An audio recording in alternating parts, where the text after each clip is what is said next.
জুলাই বিপ্লব পরবর্তী আলাপের কথা ছিল বাংলাদেশ রাষ্ট্রকে কীভাবে সারা বিশ্বে আমরা উঁচু স্থানে নিয়ে যেতে পারি, সেটা নিয়ে আমাদের কথা বলার কথা।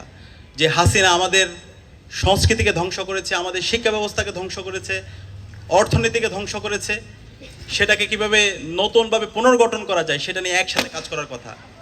আমাদের পররাষ্ট্রনীতিকে কীভাবে পুনর্গঠন করা যায় সেটা নিয়ে কথা বলার কথা, সেটা নিয়ে পুরো জাতি একসাথে কাজ করার কথা। কিন্তু আমরা দেখতে পাচ্ছি সে আগের ফেসিবাদী কাঠামো নিয়ে আমাদেরকে ফিরে যেতে হচ্ছে, এবং সেটার বিরুদ্ধে আজকে আমাদের কথা বলতে হচ্ছে, যেটা আমাদের জন্য খুবই কষ্টের এবং খুবই ব্যথার। আমরা দেখতে পেয়েছি 90-এ গণবিপ্লব পরবর্তী, গণ অভ্যুত্থান পরবর্তী কেয়ারটেকার সরকারের মাধ্যমে বিএনপি ক্ষমতা এসেছিল।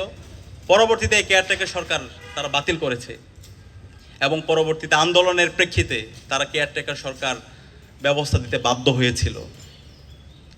এই কেয়ারটেকার সরকারের চেয়ে 1000 গুণ বেশি শক্তিশালী আন্দোলন হবে এই জুলাই বিপ্লব নিয়ে, জুলাই সনদ এবং যে অধ্যাদেশগুলো বাতিল করেছে সেগুলো আদায়ের আন্দোলন ইনশাআল্লাহ।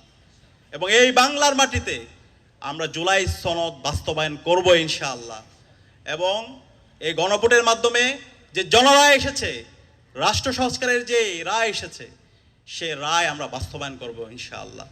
এই বাংলাদেশে আর কখনো আমরা ফেসিবাদী কাঠামোতে ফিরে যেতে দেব না ইনশাআল্লাহ। সেটা শহীদদের রেখে যাওয়া আমাদের আমানত।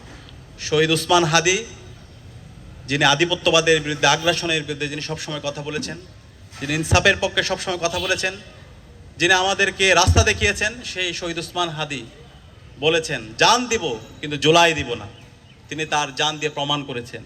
আমরা একই সুরে বলতে চাই, আমরা প্রয়োজনে জান দিব, কিন্তু এই বাংলাদেশে জুলাইকে আমরা বিকৃত হতে দেব না।